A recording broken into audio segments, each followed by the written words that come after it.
Welcome to the Adventures in Alchemy podcast, where we share tips, techniques, and true stories to support you in using the law of attraction and alchemy to create magic and live the life of your dreams. Here's your host, the founder of dailyalchemy.com, Michelle Martin Dobbins. Hey, this is Michelle Martin Dobbins, and I am here with Joanna Hunter of joannahunter.com. And she is such a magical person, so I am very excited to have her here. She is an entrepreneur and a spiritual woo-woo person, and she bridges that gap for all us spiritual woo-woos who are not entrepreneurial by nature. So I'm so excited to talk to you because I've gotten to see your magic firsthand in some classes that we were both in. Yeah. So I know that you've talked about, I've read that you've had spiritual gifts for your whole life and some that even other people that you didn't know that everybody didn't have. So I'm just a little bit curious if you could share about your childhood and the spiritual gifts that you've always known that you've had it and kind of how that's evolved for you. Definitely. So I've literally been mediumistic and psychic since birth. So I thought everybody could see, I can see energy. I've always been able to see energy. So I thought everybody could see colors around everything. And, I see fields of energy moving and undulating around people all the time, like even on camera and things. So it's not even just, I need to be in a room with a person. I can see it all the time. And I see it around buildings and I see it around objects, even cars, whatever. Like I always thought that was just how everybody saw the world. And then I must have been about like 3.5, 4 when it dawned on me that maybe other people can see what I could see. In addition to that, at a very young age, I couldn't tell the living from the dead. So that sounds quite dramatical, but what that really means is a lot of people walk about with their spirit families around them. And I would have these wonderful, loving conversations, and I would turn around to somebody and say, "Oh, your grandmother is so lovely." And they'd be like, "My grandmother's been dead for 10 years. Oh, wow. I'm like, "No, she's standing right there." And she might have told me that we're baking cookies later. So I would say, we're going to be baking cakes later. It's so exciting. And they're like, "No." A lot of that came to a head when I was about 5 years old, and my mom got a phone call from Sunday school to come and remove me. I'd given a message to the priest from his mother and several other people in the congregation. And it hadn't gone down very well. And they said, come and get your daughter and don't bring her back. Oh, that's unfortunate. So I was like, okay. So for me, it's a very natural thing. But when I started realizing that it either frightened people, because for me, I've never, it's like imagine you didn't have a big toe, right? And you went through all life and you weren't born with one. And then you went through all of life without this big toe. And then suddenly you realize like, oh, there should be a toe there, right? And then people might get scared of the fact that you've only got 4 toes or something like that, right? Something weird like that. And people get a bit frightened. So you might then think maybe I should do something about that big toe that should be there, Yeah. And it was the same with my mediumship and with my, and I wanted just as a child, you just want to fit in. So I began to really push down my gifts massively. And the only thing I couldn't shut down was the seeing of energy. Everything else I was pretty good at squishing right down. It would only be in certain heightened energy circumstances where I maybe would feel the presence of somebody or something like that. And that worked really well right up until I hit puberty and everything went haywire. With all the extra hormones and everything that was going on, I went through a kind of mini spiritual awakening, I suppose, and it all went really, really mental. And at that point, at 15, I began to learn tarot and began channeling the energy, I suppose, in a way. And I began learning things like astral projection. And from about the age of 10, I was visiting the Akashic record halls, although I didn't know that that's what it was, but I would often sit and daydream and go to this lovely place that felt really amazing and things. And it wasn't until I was in my 20s where I was taken on a guided meditation. I thought, oh, hey, I've been here so many times. And then they were like, oh no, this is the Akashic record halls. And I'm like, you can call it what you like, but I've been going here since I was 10, you know? So I've always had the gifts there, but at 23, I began to develop my mediumship by training my mediumship. So I'm what's known as a natural medium. I believe everybody on the planet can train mediumship, even if they haven't been born with a gift naturally switched on. You can learn how to switch it on. So that's one of the first things that I think is really important to say to people. It's not something that some people have and some people don't have. I believe that some people are born with it switched on. But even if you weren't born with it switched on, you can learn to switch it on later on in life, because it is one of the senses of the human experience that you can tap into. So just like, for instance, if you've never opened your eyes as a child, doesn't mean that you get to the age of 20 and you've never opened your eyes, that you couldn't open your eyes and see. Of course you could. And it takes practice once you start. You know, and that's what mediumship is. Good mediumship is somebody who is dedicated to their practice in developing that gift. Just like you're rubbish at tennis the first time you play, and then if you keep going back, you can get really good. But in amongst the people who play tennis are the people who are exceptionally gifted. And that's, you know, the same with everything. Everybody can learn to read and write. Everybody can learn to develop and tap into their spiritual gifts. But amongst those, we will find the people who are exceptionally spiritually gifted. But that doesn't mean that you had to be born with it in order to be one of the exceptionally spiritually gifted. Because I've, you know, introduced many, many people to mediumship, and I've introduced many people into their spiritual gifts and helped them tap into something that was just innately inside of them. And some of these ladies have got to it when they're in their 40s, early 40s, and are now amazing mediums, you know, and really, really amazing mediumship and quality of mediumship and evidential mediumship. So it isn't a case of, you know, just because they didn't do it from, you know, the age of 2, that they suddenly couldn't be amazing at 40. Of course they can be. So that's really, so at 23, I began to really develop, and I sat in circle for over 2 years. Every single week I turned up. I had my spot on my meditation pillow, and I sat in circle, and I learned to really harness what had been a very raw and very, very natural gift, and to learn to kind of control it a lot better. And I think that made all the difference, because before I wasn't really able to control it. So it was just, you know, I would just know things. And now I can kind of, like, it sounds weird, but I can switch it on when I want to work, and I can switch it off when I don't want to work so much. The only thing I can't switch off is the colors around people. That's very amazing. So I do not do the see. I don't see much. I've always been like kind of the opposite. I've always like felt energies, or, well, not necessarily opposite, because I know people have different talents in different areas, but mine is just feeling. But that's interesting and good to know that you can learn how to tap in. Absolutely. And I mean, just because one of your senses is, my clairvoyant sense is really probably the strongest of my senses. And I never used to be clairaudient. You know, I would rarely hear, like I would, as a child now, when I look back, then I must have been clairaudient as a child. But after I shut my gifts down, I wasn't really clairaudient after then.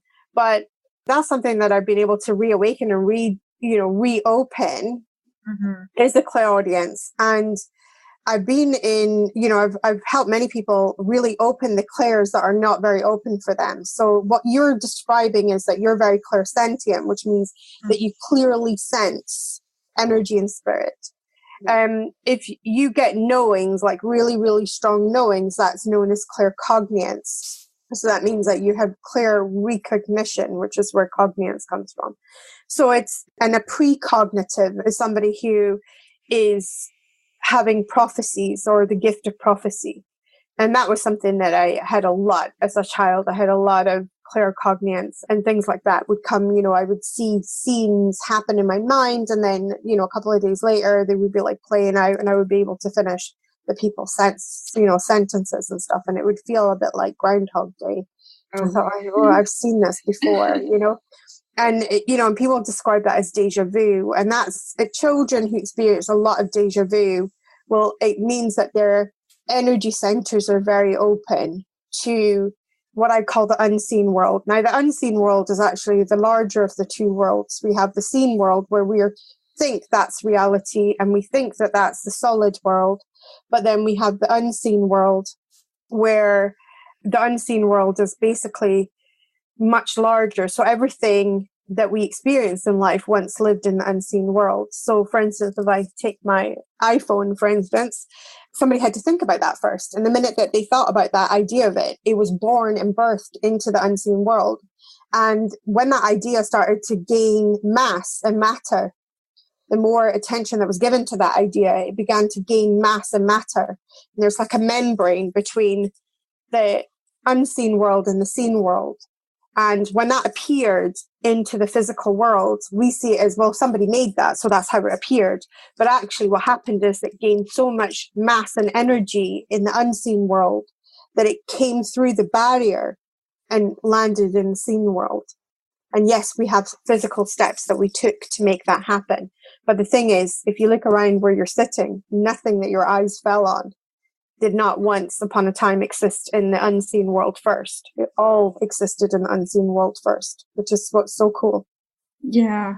So do you have thoughts on like how to make that process from the unseen to the seen easier? Because I know for myself, it's like, like when you try to do everything on the physical realm, it seems like it's really, really hard. But when you align that energy first, absolutely. It's about moving the energy in the unseen world and allowing that energy to gain momentum in the unseen world is what's needed in order to be physical manifestation. And I work really closely with teaching about manifestation with my spirit team. And, you know, one of the things that they say is that you are the conduit by which all things flow from the unseen into the seen. And a lot of people forget that they're the conduit. So the way that they describe in really visual, really easy examples. But one of the examples is that when you're trying to receive something from the unseen into the seen, it's like a Suki straw. It's like a straw that you get for a drink. Now, you can either blow in that straw or you can suck in that straw, basically, right? And so you're either receiving or you're giving. And so if you're constantly asking, then you're clogging your straw, your channel for receiving with your requests, and your requests speak of your lack. And so one of the things that you have to do is you have to move into receiving mode. So receiving mode is like if you ordered a sandwich, for instance, from a waiter, you don't feel the need to run into the kitchen and check that the chef's making it, preparing it. You trust that the waiter's written it down, got the order right, gone to the chef, delivered that order. The chef is preparing it. You trust that the waiter will come back in an allotted time or when the bell rings or whatever it needs to do in order to pick up that sandwich and then deliver that sandwich to your table. You don't sit there thinking, oh, I don't know if I'm getting this. Oh, no. So a big part of clearing that channel and helping the unseen thing that you want to gain mass momentum, a really big part of that is trust. Learning to really trust that it's coming in and and if you feel into the energy of trust, what does that feel like in your body? So you can close your eyes and you can see in your body, what does the energy of trust feels like? And you'll find that it feels like a very expansive feeling inside of you.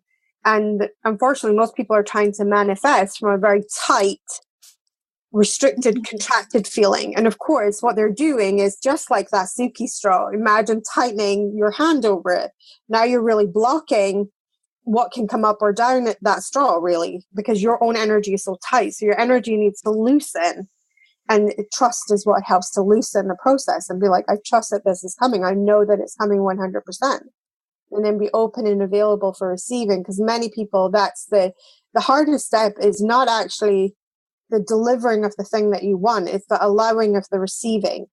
Mm-hmm. So one of probably the most amazing examples the Spirit gave me was a lovely lady that was at one of my workshops, and Spirit kept whispering in my ear, kept saying, you can heal this lady, you can heal this lady. And I thought, I don't do hands-on healing. I was really adamant with that. Like, I don't do hands-on healing. I don't know what you're talking about.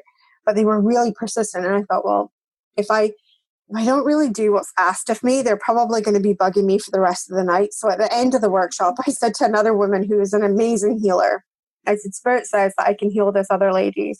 Would you sit in on this? Because I literally am the first person to say, like, at that stage, it was about 15 years ago, I said, I literally the first person to tell you, like, I don't know the first thing about healing. So she agreed. And then I went up to the lady who I had been told that I could heal. And I said, I've been told by Spirit that I can heal you. And I'm going to be really honest with you. Like, I don't know the first thing about healing other than like, I've received it and it's really nice, but I wouldn't even really know where to begin to do it. So I sit her down and I put my hands, and I could feel this like warm tingling energy on my hands, and I could feel the energy moving and everything. But it became very, very aware very quickly of these little gem chip bracelets on my wrist. And as I became aware of those little gem chip bracelets, I said to her, if you've seen these in a shop, would you buy them? And she said, sure. And they're like about £2-3. So I said, would you buy them? She said, yeah, sure. Then I was shown a gold ring in my mind's eye, and I said, if you've seen this gold ring in a shop, would you buy it? And it was about £250. She went, no. And okay. Then some time passed and it started to get a bit awkward. So I said, I repeated the story again. And then I said, Spirit say that you know what that story means. And to which she replied, no. I was a bit like, oh, okay. But then she turned around and she went, well, give me this one thing. And I said, okay. And it turned out the lady had a prosthetic leg, and the leg that she'd been fitted with was 2 inches too short and was causing her a lot of pain and discomfort. And her greatest wish was to receive in a new leg. But the new leg cost £10,000, so it was a lot of money. But she put it out to the universe, and she said, I've tried everything. I've tried to manifest this leg. I can't get this leg. The only thing that's happened is my son has offered to pay for it. So I went, okay, so let me get this straight. I said, you asked the universe for a new leg, and the universe, in the quickest, most expedient way, has tried to deliver your new leg, and now you're refusing to accept it. And she said, no, that's not what happened. And then the word sort of died in her mouth, and she went, that's what's happened, isn't it? And I said, yeah. And she said, oh my God. And I said, well, no wonder you can't accept your leg in. And she said, why? And I said, well, I'm sorry to break it to you, but somewhere between £3 and £250 lays your self-worth. Because we know that the £250 ring, you wouldn't buy that for yourself. But the £3 jewelry you would buy for yourself. So somewhere in between there, we have what you feel you are worthy of. And I said, your leg's £10,000. It's way out of your own league that you have placed yourself into. So she got really emotional. She burst into tears, and I kind of burst into tears with her. And I said, well, look, it's going to be okay. And she said, well, what will I do? And I gave her all these exercises to develop her self-love muscle, basically, and to start developing self-love for herself, and to place herself on a place within herself of being worthy and feeling worthy. And so off she went, and she had this list full of exercises, and I gave her a couple of books that I really recommended to help her with her journey. And 4 months later, I was hosting a mediumship demonstration, and she walked through the doors. She held her crutches aloft, and it was one of probably the most amazing points in my life where she said, I got my new leg. And she had this amazing beaming smile on her face, and she was just glowing. It was the only way that you could describe her energy. Her energy was just glowing with this newfound confidence and assurity. And she just said, you do not believe the amount of things I've changed in my life. Like, so many things have changed in my life. My life is so much better on every single front. Like, it's not just that I got my new leg, like there's just everything. She said, it's just so much better. And she goes, I used to have a person who used to come around and help me around the house, and they were really horrible, and they were really like nasty. And I never wished that person ill, but I really wish that they would find another job. And she said, when I knew that the self-love thing was working, she says, when they came in and said, oh, I'm really sorry, but I found another job. And she was just like, and she goes, I got the most sweetest, loveliest person that comes and helps me in my home now. And she's wonderful, and she's so lovely, and she's so upbeat and everything. And she said, just couldn't have asked the universe for somebody better. But I realized that horrible person that I used to have before, she said, I realized that's what I felt like all I deserved.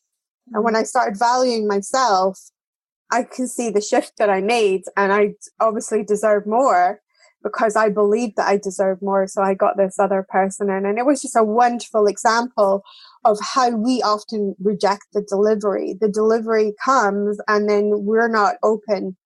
We're not deliverable. We can't receive it in and it comes up against, and every single time when we can't receive something in, it comes up against our own self-worth. So, if anybody's listening that is struggling with manifestation, then look to your own self-worth. And if you begin to heal the gaps there, that will massively, massively change things for you, and you will be able to receive in much quicker. Yeah, that's great advice. And I know you've got a book called Get Selfish, which is probably a really, really good tool for somebody who's in that. Absolutely. Situation. So can you share a little bit about that book and your philosophy? So Get Selfish is really my own journey of self-love. Because I've been an entrepreneur for nearly 20 years now. And between the age of 23 and 26, I built 4 six-figure businesses, and then I worked in them all. Everybody knows that story doesn't end well. And I worked loads of hours, and I wasn't happy. I was miserable. I was really, really miserable. I was lying to myself constantly. I was telling myself I was living the dream. I was, my own boss and all this thing. But the reality was that I worked 72 hours a week, and for 7 years straight, I hadn't taken 1 week's holiday, not one. Mm-hmm. And I had not had more than 2 days off together. I don't think in most years I only took like 1 day off at a time, and that was it, So it was hard, and I was probably the worst boss that you could ever imagine somebody having, and I was that boss to myself, which sucked really bad because you could have actually changed it at any given time. And then I hit this massive burnout, and the burnout resulted in multiple organ failure. I collapsed at home. I was rushed to a hospital, and there wasn't a soft tissue organ in my body that was not failing, like every single one of them. Like my digestive system had stopped digesting food, my heart, my lungs were not working properly, my liver, my kidneys, everything was shutting down. What the doctor described to me is this is what we see in somebody who's like 90 years of age and who's in the process of dying of old age. We don't see this in somebody who's just, turned 30 and relatively fit and healthy. We have no idea. And there was no viral or bacterial reason. In 3 days of laying in a hospital bed, I had a massive epiphany, and the epiphany was multi-layered, but the first layer of the epiphany was that this was the first 3 days off that I had had in 7 years. And it took for my body to give me what I had refused to give myself, even though I desired it, even though I wanted it. I had refused to give myself it because of the stories that I told myself that whatever I did, it wasn't enough. I had to keep working. I had to keep going. I was on this treadmill. I had to just keep going. And so the second epiphany that I had was that there's got to be more to life. And at the time, I had no idea about the law of attraction. I didn't even know that the law of attraction was a thing or existed or anything. But that was huge because I didn't realize that the minute that I posed the question, there's got to be more to life, that the universe became obliged to answer me, which was really huge because before that, my loop thought in my mind had been life is shit. So basically, when you have that thought, it's a closed circuit. You can only create more of that statement, right? And I was certainly shoveling that every day. I was every day, Joanna was showing up for life and shoveling more crap, So it wasn't until I changed that loop thought and I said, there's got to be more to life. And this was an energy opening question. I didn't know about energy opening questions, but you don't need to know about them in order for it to work. So this massively worked. My energy field, my energy just opened to new possibilities. And then it was like I was stalked by the law of attraction. Everywhere I went, there it was. and eventually I gave up and I thought, right, okay, I'm going to read about this thing. And it completely changed and revolutionized my life. So Get Selfish, my book, became my journey of healing. It became my self-healing journey of where I healed from chronic fatigue, which was one of the aftermaths of multiple organ failure, which was pretty good considering that I was told to write my letters to my children in hospital. So I was told I wasn't going to survive. And so if outcome was chronic fatigue afterwards, I could deal with that.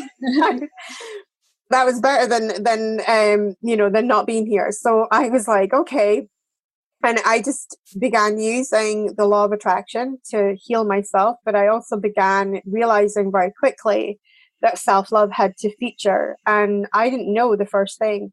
And so one of the other epiphanies that I had in the hospital was that I had really abused myself extremely. My drug of choice was not illicit, illegal drugs. My drug of choice was being a workaholic. I worked every hour that I could possibly work. And even when I came home, I continued working, So that was my kind of addiction, I suppose, in a way that I had to work through and go through. So in a way, it's kind of harder because nobody really complains when you work too hard. Right? Yeah. You know what I mean? Like, and it's not like, oh, that's illegal, you shouldn't be doing that, right? There's nothing to police you other than yourself. So I began to heal, and 7 steps came from that healing journey, and those are the 7 steps that I talk about in my book, Get Selfish. And the reason that the title is called Get Selfish is that as I began to heal, I had to do the one thing that I had always rejected, that I'd always been so deadly against, which was to put myself first. I'd always put everybody else before me. And I realized that if I was going to survive, I would have to do the one thing that I'd always thought of as selfish, and I was going to have to put myself first. And then as I began to heal and I became a life coach through that process, I used to tell the process to the 7 steps to all my clients. And without fail, every single client would reply, but that's selfish. And I would say, yes. And if I ever write a self-help book, it will be called Get Selfish. Because a lot of people don't understand that they're a vessel, and a vessel can only contain a certain amount before it overflows. And so the problem that people have with selfishness or doing something for yourself is that you think you're never going to be done. But because you're a vessel and you can only hold so much fulfillment, the minute that you're at full, you will just seek to share that with everybody else. And that's what happened with my process. And it happened with so many of my clients. I would always know when my clients were at a fulfilled level, because most of them would turn around and say, I want to be a life coach. And at that stage, I would know, like, yes, I've done it. Because they're so fulfilled now. They just want to give what they'd received to other people. And that's what Get Selfish is all about. Get Selfish is about filling yourself up, filling your vessel, so that you can come to that stage where you are so fulfilled within yourself that you can give to other people. And that's a big, huge part of it. And through that journey, I suppose in a way, I went through a kind of second awakening of where I realized that my true heart had always been with the spiritualism. When the crap was hitting the fans in the shop or the cafe that I had and all the other businesses that I had, the one place that I would always return to would be either my meditation pillow or my deck of cards, like a deck of oracle cards or a deck of tarot cards. And it was the place that I would always return to. And I realized that this was, not only was it my saving grace, but I realized that this is most likely what I've been put on this planet for, was to work with something spiritual. And at that time, I had no idea what that would be. Sure. That's amazing. Journey. But the fact that you went through that journey, now you're helping so many other people with what you learned in the process. So I guess exactly. It's all about that fulfillment. Once you're fulfilled, you've got the energy to help other people. You're never helping other people from that base of empty. Yeah. And I think that that's what the problem is. So many people want to help others before they've helped themselves. And if you don't even know what fulfillment looks like for yourself, where's the logic in trying to think that you can do that fulfillment for other people? Because of course you're always going to be, kind of at a loss because you don't even know what it looks like for yourself. Yeah. I know you have a spirit team that you work with, and you mentioned them before telling you about healing the ladies. So can you share a little bit about your spirit team and how you work with them? Definitely. So my spirit team are quite different, I suppose, in a way, to kind of like just your kind of traditional guides and things. That's how they started off when I began to meet my guides, and I learned about my guides and things, and I started to learn about these guides and guardian angels and things that everybody has. Now, everybody has these, and I've introduced many people to their guides and guardian angels over time. But as I began to go down my spiritual path much more and develop much more, I began to develop a much closer relationship with my guides, and I began to blend with my guides. And what that means is that my energy would blend with theirs so completely that I couldn't really tell where I started or where they ended. And as that relationship continued to develop, it really started to kind of flow through my mediumship, where now we have developed such a relationship that I have such trust for them that I allow myself to really take a huge big step back in my human incarnation, and I allow my spirit team to take a massive step forward and to really use me as a vessel for bringing forward conversations with, I call them conversations with Source. And so the name of my spirit team is Skylar, and I invite people in my audience to come and literally ask any question that they want. And what I'll do is we'll get myself into an altered state of consciousness, which sounds very fancy, but like meditation is an altered state of consciousness. If you've been driving along on a road and you can't remember the last few miles, you were in an altered state of consciousness. So we go into these altered states of consciousness all the time. I just happen to purposefully put myself into that state of consciousness, a different state of consciousness. And when I'm there, I'm able to take a step back in my here and now consciousness and be able to bring them forward fully. And as I bring them forward fully, they're able to use my body and speak through me and really just share the most sublime, amazing wisdom with my audience, which it's, you know, I'm always blown away at the simplicity of what they bring forward. It's so simple that you could tell it to a 2-year-old and they could understand it. But it's so simple, like you go afterwards, you're always like, why didn't I think of that? You know, because we're up here somewhere trying to figure it all out. And then they come along and they'll just say something, like they'll answer somebody. And it's just such a beautiful, sublime simplicity. And I remember there's an amazing quote by Leonardo da Vinci who said that the ultimate form of sophistication is simplicity. And that's what they do. They just make life so simple. And it's so understandable and so logical. And so many of my audience just say, you know, like, wow, oh my God, you know, it's like that is resonating with me. And that's what it is, because they're speaking spiritual truth. And spiritual truth is not something that you learn. It's something that you rediscover within you. It's already been there. It's always been within you. So when you hear other teachers who speak spiritual truths, and the one that I get often compared to is obviously Esther Hicks with Abraham. When you hear Abraham's spiritual truths, it's not like, oh, that's the first time I've heard something like that. It's a different energy. It's a bit like you remember again something that you always knew deep down inside. It's not that, you know, not that like, oh, bam, that was a great piece of information. No, it's more like, oh, yes. And you feel it inside of you. You feel it that it is the truth. And you know, it's like somewhere deep down in the back of your mind, you remember that's what it is. That's why that was the thing I couldn't get to when I was searching and doing all my searching and everything. And that's one of the things I love about spiritual truth, because I really believe that true spiritual truth doesn't tell you anything new. It just helps you remember what you already knew. Yeah, it's awesome. I know I've been listening to you talking about the 333 energy and the Lightweb, and you're teaching the classes on it, and I'm so intrigued by it. So I know everybody else would be too. So can you share a little bit about that, the new energies that are coming through you? Just absolutely phenomenal. So about 4.5 months ago now, I received a download. I knew that the download was coming in, and for about 8 months, I was trying to bring this download through. I started a mastermind called Be Magic, because I knew it was about reactivating people's magic. And I brought in this mastermind, and it sold out in 11 days. It was brilliant. And it was all to bring this energy through. And I feel like the mastermind got me ready to receive in the download of 333 Magic. So what 333 Magic is first of all, a Lightweb activation. So what is Lightweb? Good question.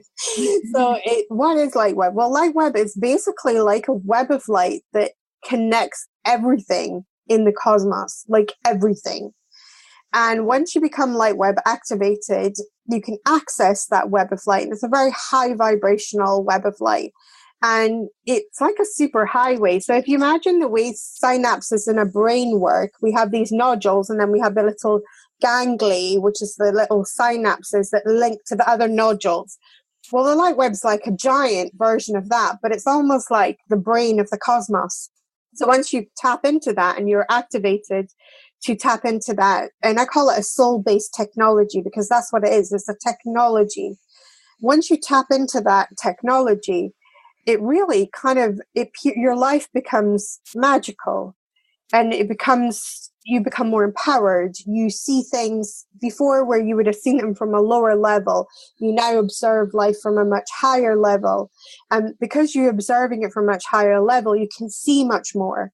So whereas before you would have seen problems, as you move and elevate your consciousness, so it really elevates your consciousness, you begin to see opportunities instead. You realize like, oh, this is just an opportunity for my spiritual growth. Oh, this is just being presented to me because I asked for this thing over here. And so this thing, annoying as it might be right now, is readying me for this thing that I asked for over here. And so we begin to see the interconnectedness of everything, and we can see it all in the light web, and we can see how it all works. And the light web comes with a framework, and the framework breaks down into 3 pieces, basically. So the first piece is the insights. The second piece is the concepts, and the third piece is the steps, and they relate to soul, mind, and body. Then we go into the concepts, and the concepts are about mastery, empowerment, and freedom. And so we go into these 3 concepts, and when you adopt those 3 concepts as yourself, and you adopt them as though they are your own, you will forever stay in an empowered state of being. That will be the last time that you will ever feel disempowered in life. Then when you apply the physical steps, which is the body steps, it's dream, plan, and action. And those are the 3 physical steps that you need in order to manifest anything that you want or create anything that you want in life. We need to first dream it, then we need to plan it, and then we need to action it and create the action part. And the action part is the piece that's often missing in manifestation, because a lot of people just think, yeah, I'm just going to ask for this thing. And then they're just like waiting. But I call it meeting the universe at the end of the road. So there's certain things that we can do. And the reason I use this example is that we used to live in a very rural house. And at the end of the road, the school bus would come. Now, my kids could lay in their bed and go, there's no way for me to get to school. And it would have been true. It would have been far too far for them to walk to get to school. But if they got up, got dressed, had their breakfast, walked to the end of the road, the bus would come and get them. And sometimes we need to do all of those steps so that we can get the thing that will actually take us the whole way to the road. And most people are very reluctant, or they don't understand that they actually need to action their own steps of what is possible for them right now. Because whereas the whole journey was impossible for my child, it was totally within the realm of possibility of getting out of bed, eating breakfast, getting washed and clothed, and walking to the end of that road. It was simple for them. They could easily do that. And so I always use that example because I think it's such an easy example to see, oh yes, okay, the bus comes at the end of the road, but we had to get ourselves ready for the end of the road, to get to the end of that road before something came along and helped us. And so in the action module, we talk a lot about that. So that is basically the framework that goes with 333 Magic. And it's the energy is really for the energy of ascension and ascending in your own spiritual beingness. All the students that have been part of 333 Magic already are just reporting such amazing, phenomenal changes. Many of them are saying that even when they have a crap day now, it's like never like it was before. Like they would live there for weeks sometimes. They're like, they can just sail through it. They just move through the energy so much faster, so much quicker. So it's not like it doesn't remove any crap days. They still happen to you, but the way that they deal with it is totally different. Like they just say it's night and day, you know, it's just, and they know, and they never feel as bad as they ever felt like when they have, you know, when they used to have crap days in the past. They feel like they've got a set of tools, because I teach a load of really amazing spiritual tools that are so easy and so simple to use, and you can whip them out at any time and use them in your life. And they just really begin to increase people's awareness. It opens up their intuitive gifts. They become much more intuitive as a result. They begin to live from an intuitive space, which is so much handier than living from, you know, a place of where like, oh, I wonder what that's going to happen. Instead, they can intuit and feel, how can I connect in with that? How can I open that up? How can I open this experience for myself and things? So manifestation is always massively increased with many of the students. And the biggest report that I get back from most of the students is this sense of calm, peace, and contentment that they feel on a consistent basis. You know, they feel so different. And that for me is the real magic of 333 magic, is really connecting. And what I'm really doing on a vibrational level, because I can see their energy, I can see how massively some of them, their vibration has changed so much. You know, it's going up by several hundred points, some of them. And so the average population at the moment, it's vibrating at 205, which is out of a scale out of 1,000. Currently on the planet, we only have 7 people, or not 7 people, sorry. We only have 12 people vibrating at 700 and above. So 700 is on the scale of consciousness is enlightenment. And enlightenment goes right the way from 700 up to 1,000. And we only have 12 people that are vibrating at that really, really high vibration. When you start to vibrate at these much higher levels in frequency, some really exciting stuff happens. So when you start to vibrate at love or above, so love is 500. And when you begin to vibrate at 500 or above, vibrating at 500 means that just by you being you, you don't have to do anything. You don't have to chase anyone down. You don't have to teach anyone anything. You just have to be you. And being at that high vibration of 500, you affect 10,000 people just in your vicinity. You will automatically raise their vibration just by you being you. When you get into the realms of 700, you start to affect about 1 million people just by you being you. And then up into the higher echelons of that, we vibrate even higher. And then we're starting to affect up to tens of millions of people. And we don't have to do anything. We just, by us being us. So in the 1970s, they did a really cool experiment called the Maharishi experiment, where they took people who were calibrating at enlightenment and they placed them in cities around the world. And these cities began having like total changes. Like there was one guy who was placed in near a school district in Brooklyn. And this school, they weren't doing that great, the students in that school. But their IQ rose. Wow. Which is crazy. The stock markets in Tel Aviv and another place where they placed went up massively. Went up by 2.5 points or something like that, which is a massive shift in stock markets apparently. And so lots of these changes happen when they place these yogini monks that just had this amazing ability. So yeah, it's very, very interesting work, 333 magic, because really, you know, Source gave me the ability to activate people into the Lightweb, which was a difficult thing for me because I'd never really seen a point in anybody activating anybody for anything, because I thought, in my mind, I always used to think, well, surely people can just do it themselves. And the explanation they gave me for that, because I was like, I'm not activating people. That was my first. That was my first thoughts to my spirit team when they said, we want you to activate people into the light. I'm like, I'm not doing that. You know, because I said, I can teach them how to do it, but I'm not going to tell them that I'm activating them. And they was like, no, you have to activate their energy. And so how they described it to me is that if something is not in popular culture, and there's a field of energy called the morphogenic field where everything is connected. And he said, if something is not in the popular culture, then it's not in the morphogenic field. And if it's not in the morphogenic field, it is not available for the every man and woman to be able to download. They have to be shown they have to be activated into it. And so once there's a certain number of people in the Lightweb, then it will become popular. It will like become part of popular culture.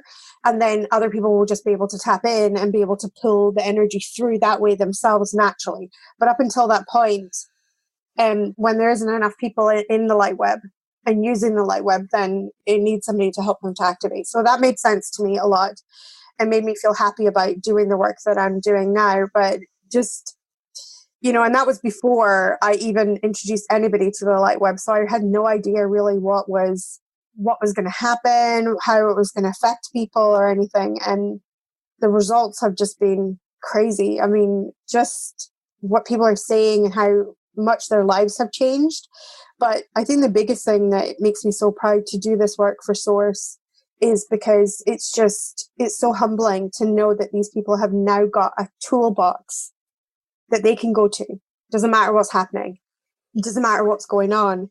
They have this toolbox that they can go to and rely on and keep their vibration high, even while, the crap might be hitting the fan outside and around them. One of my lovely clients in the last round that lost her brother very suddenly. He was, it was really, really sudden death and really sudden passing. And she wrote to me and said, I'm actually so glad that when this happened, if this could have happened at any time, this happened at the best time, because it happened while I had the support of 333 Magic, but also all of these tools. And she said, Joanna, I have to tell you how much comfort these tools are not only giving me, but my parents as well. Like they're helping my parents who are not woo-woo in any way, shape or form. And these tools are so easy and so simple that they're helping us all through this. And I felt, that was a real testament to what Source has given me to teach, because the whole thing was downloaded. I mean, one minute it was not in my brain and the next minute it was fully in my brain. And I was like, whoa. So yes, I love it. But this is what our ancient ancestors, so this is a lost technology in a way, because this is what my spirit team tell me. This is what our ancestors used. So they used to build these megaliths and to build the megaliths and things like that. They used the Lightweb. This is where they got their dimensions from. This is where they got their technology that they were using as a soul-based technology, which is why we cannot figure out how they did it. Because we can think, right, okay, well, did they have cranes? Did they have, and then we know that they didn't have modern machinery. So we're like, how did they do it? But the thing is that we're not looking at the problem from the right perspective. We need to look at the problem from the higher perspective. And when we realize that they used a soul-based technology, which the soul-based technology taps 100% into the unseen world, this is how they were able to create these amazing buildings. This is how they were able to get them so accurate. So what my spirit team say is between these nodules is literally molecules, and Lightweb is the space in between the molecules.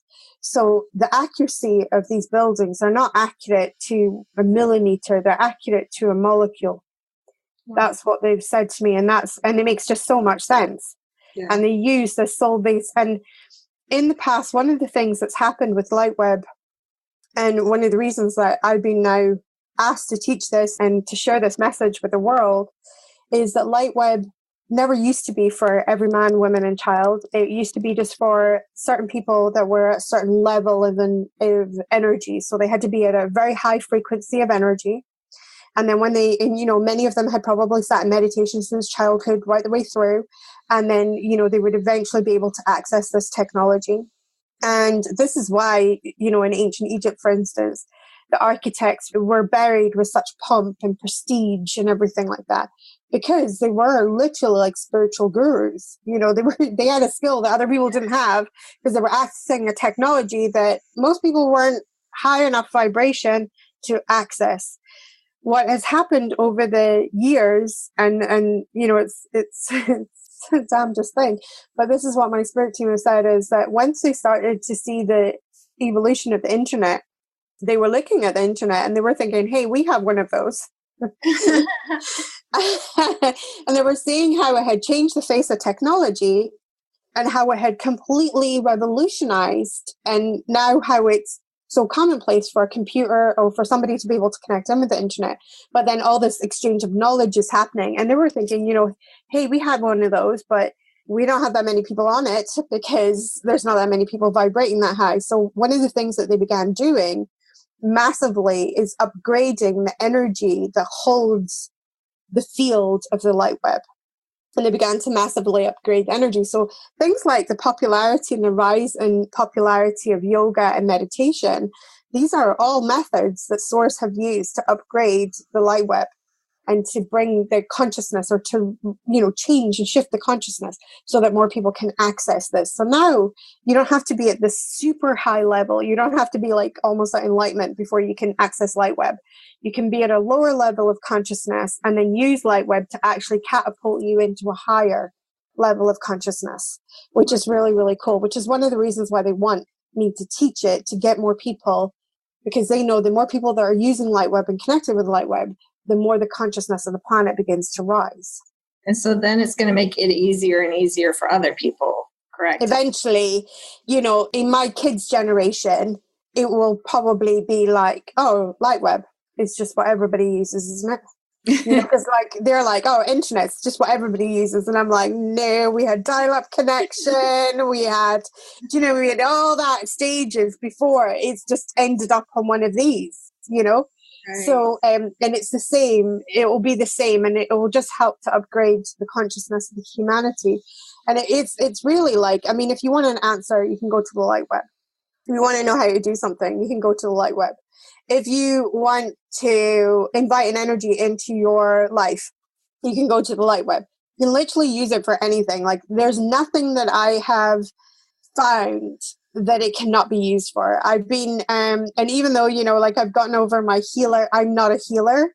And so I've even used it for healing. And one of my clients, I'll see if I can find it, but one of my clients shared the most amazing picture. I've been sending her healing, and I asked the Lightweb, so I was connecting into Lightweb. I was sending healing through the Lightweb to her, and I said, I would really love to know that this is reaching her. And so the very next morning, she posted this, and she said, I woke up from a nap, and this was on my wall, and it was just long enough for me to call my mom. My mom witnessed it. I was able to take the picture, and as soon as I took the picture, it was gone. Wow. So, but that is what I see when I connect to Lightweb. But imagine if you can see this, and you can just see it as far as the eye will go. That is Lightweb.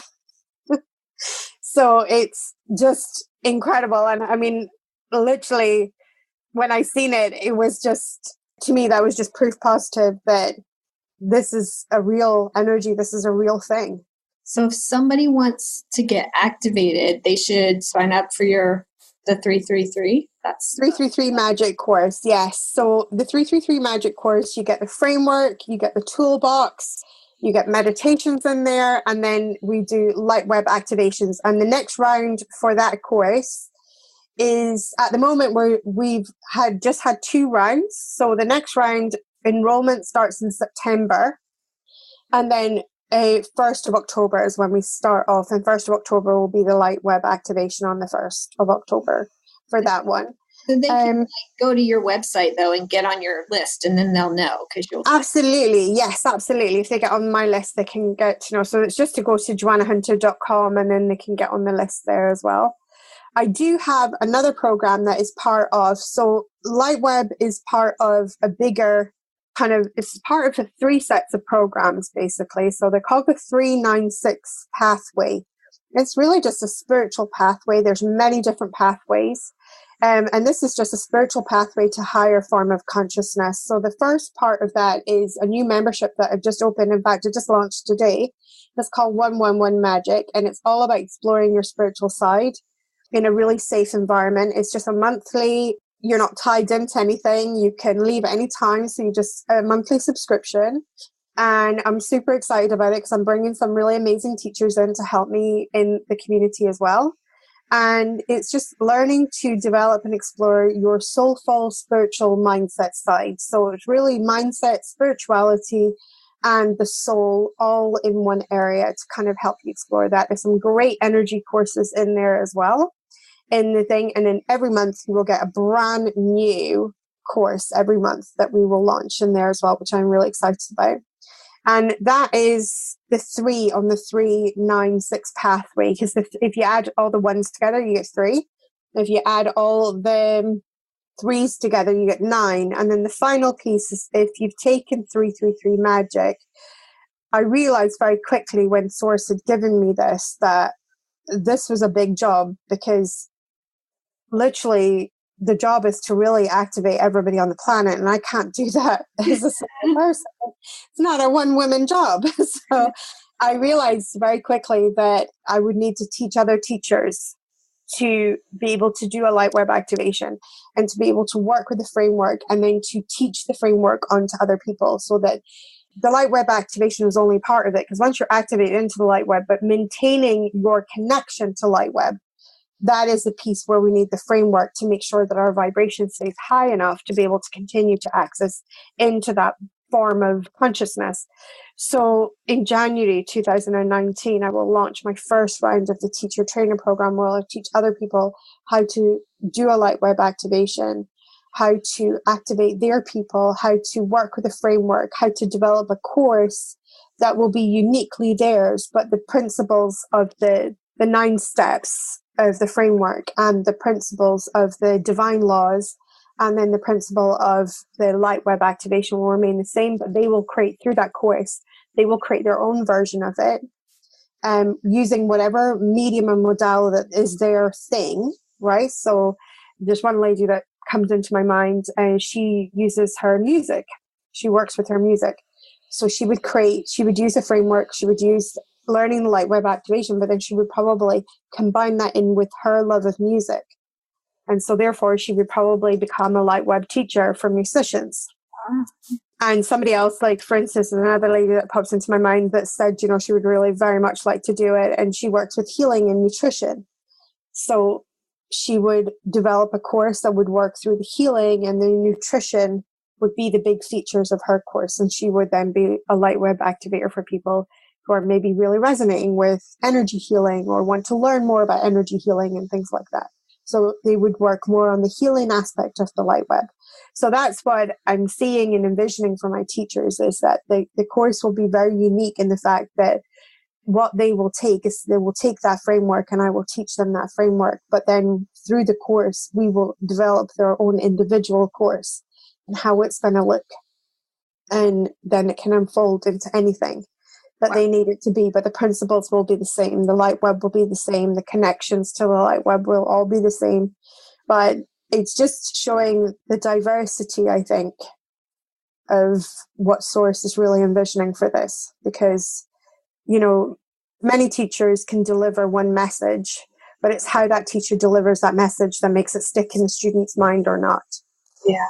And I think that's how they want me to honor this work, is that they want me to honor the individuality of the teacher and recognize that teacher will have its very own pupils to teach, and they need to learn from that teacher with their own unique flavor into the work.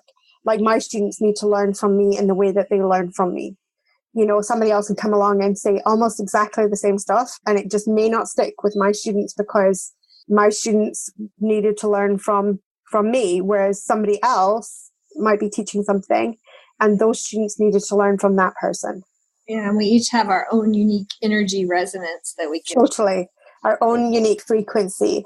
And that's part of it as well, is that your frequency that you're resonating at will change the work. It's like the facets of a diamond almost, like they're all part of the diamond. And the diamond really is the Lightweb and the framework, but the facets all glimmer and refract light at different frequencies. And this will do the same. So if somebody is like a total newbie and they're going to go sign up and get on the list so they'll know when it's coming out. But like in the meantime, is there something simple, like a simple practice they could do to start raising their vibration and manifesting more? Absolutely. I mean, my favorite practice of all is gratitude journaling. Gratitude, deep heartfelt gratitude, resonates at 720 on the scale of consciousness. So just by embodying deep heartfelt gratitude, your own consciousness will rise so much. To give you an idea of how big a deal that is, Mother Teresa and Mahatma Gandhi both resonated at 710. Wow. Right. So by you embodying gratitude, deep heartfelt gratitude for your life, for the things in your life and everything, and you will naturally increase and raise your vibration massively. Not only will you feel better about yourself, because we naturally love grateful people. And when we become one of those grateful people, our own self-esteem rises, our own self-confidence rises, and all that good stuff comes with it as well. And what we think about, we expand in our life experience. It's just basics of law of attraction, like energy attracts like energy. So when we think grateful thoughts, we attract more things in that we will feel grateful for. So as I say to my students, everything that you've ever wanted lives at the energy frequency of gratitude. So, like if you think about it, like if I was to wave my magic wand and give you whatever you wanted right now, you feel so grateful. Right? So we know that that's a frequency that everything that you've ever wanted lives at. And the laws of physics tell us that if we match the frequency, like the resonance of something like a tuning fork, for instance, if you've got a tuning fork that is tuned to the tone D, and you've got a room full of people holding tuning forks, and you hit your tuning fork, anybody else that's holding a D-tuned tuning fork, they don't even need to touch theirs. Theirs will also start to vibrate because the frequencies are in match and they start to vibrate together. They start to resonate together. And it's exactly the same. If we will be grateful for those things, then the frequency of our creation of those live at gratitude. And once we start to embody gratitude, we literally just open up the superhighway for them to flood into our lives. So it's why it's my favorite tool. It's so simple and it's so overlooked because it's so simple. People think this cannot change my life. It's way too easy. It's way too simple. Not only can it raise your consciousness, it can raise your vibration. It makes you magnetic to everything that you've ever wanted. It's just the best all-around tool that there is out there. I always tell my students, if I could only teach you one thing, I would teach you gratitude. Because I know that if I taught somebody gratitude and they do it as a daily practice, their vibration will change. And I know that as their vibration changes, their life will improve. Yep. It has to happen that way, right? It has to happen. Can't be any other way. This is a cool thing. So I actually have a Get Selfish gratitude journal, which combines another one of my favorite tools, which is affirmations. So the gratitude journal is beautiful. One side, you get to write your gratitudes. And on the other side for that day, you will get a really powerful, tried and tested affirmation to use for the day as well, to set a really powerful intention out into the universe. And the gratitude journal will take it'll take 9 weeks. So you get 9 full weeks to fill that gratitude journal in. By that time, you will have well developed the habit. If you just set yourself as getting one of those journals and working through it and trying to make it a daily practice. And if you miss a day, don't beat yourself up. That's counterproductive. Instead, just keep going. But at the end of those 9 weeks, your own brain is so habitual, it will start to look for that gratitude journal because you've taught it now. And it takes about 21 days for a habit to develop, but you've had way more than 21 days in your 9 weeks. So you've had like 3 times that amount. So what you're going to do is by the time you get to your 9th week, your brain's like, come on, where's the gratitude journal? Let's go, So you've already shifted and changed your brain chemistry as well with it, which makes it so powerful. But it's really pretty inside. It's full color inside. And it's really beautiful. And the affirmations are lovely. And then after you've used the book and you filled it all up, you can still sit with the book and open it randomly at a page and get one of the gorgeous affirmations for the day if you want to do it that way as well. Wow. So I'll find a link for that and I'll put it in the comments here. And then if somebody's listening on the podcast, we'll put that in the show notes too. Thank you so much for taking the time. This has been amazing for me. And I know it's got to have been amazing for everybody else who listens now and on the podcast. And I just want to remind everybody to go to your website. It's just joannahunter.com, right? And I think we've got the link there. And sign up. And that way you will know when her Lightweb activation in the 333 magic is coming out. Thank you. You gave so much good information here for people. And I just appreciate you and your time and your energy because I'm getting high vibe just from sitting here talking to you. Thank you so much. It's just been an absolute pleasure to be here, and thank you. And I hope that it, lights the way for someone, because that's what it's all about. I've always said I've had a sneaky agenda since the day that I got here, and that's to raise the vibration of the planet. And it's not such a sneaky agenda because I tell everybody what it is, but I really feel like, that the more people that do this work and that hear the calling of their soul and are willing to step up, the more and more the consciousness of this planet rises. And as it does, we will join a much higher frequency than what we are currently experiencing on this earth. And I really do believe that it is possible to create heaven on earth. I really just believe that's through frequency. And that's one of the real principles of the Get Selfish work. The basis of it is that I really truly do not believe that we will eliminate world war until we eliminate our own inner conflict. If each individual makes their inner peace 100% their priority, we could, within a generation, eliminate war, eliminate any of the hardships that we're facing. And, that is my kind of agenda in a way, in working and doing the work that I do, is to help people make that shift in consciousness and see that they need to take care of their own vibration. And in doing so, it's such a gift to the world. Yeah, I think people think they want to fight against war, or they want to fight against these things and it seems counterintuitive that giving yourself peace is going to give us peace. But once you start realizing that everything is a mirror for what's going on inside. Absolutely. And I think one of the big things is just that when you understand the scale of consciousness, that's a huge piece. When you understand that you just resonating a love or above, that's you resonating 500, the frequency of 500. Once you're resonating a frequency of 500, you don't have to do anything. Not one thing do you need to do, but you affect 10,000 people just by you being you. You will raise the vibration of 10,000 people just by you resonating at love. And if you continue on that journey and move up through the consciousness, you get to 700. And at 700, you are now in the very outer limits of you're just popped into the scale of enlightenment now. You're moving into enlightenment. And at 700, you affect 1 million people. You just have to show up.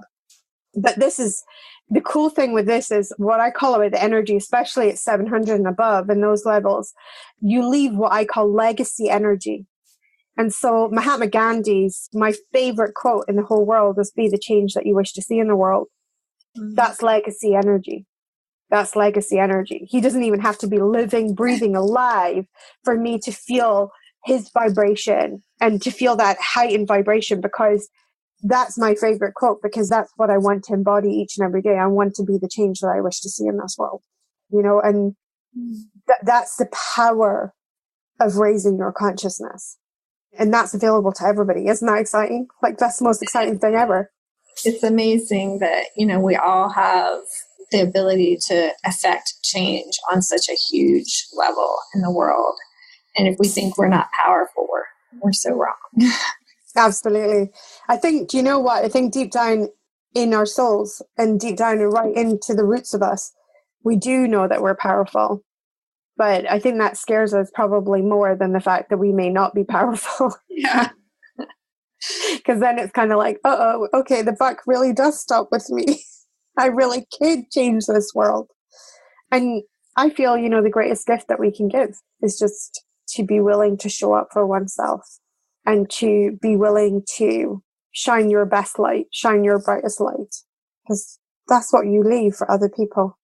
Beautiful. Yeah.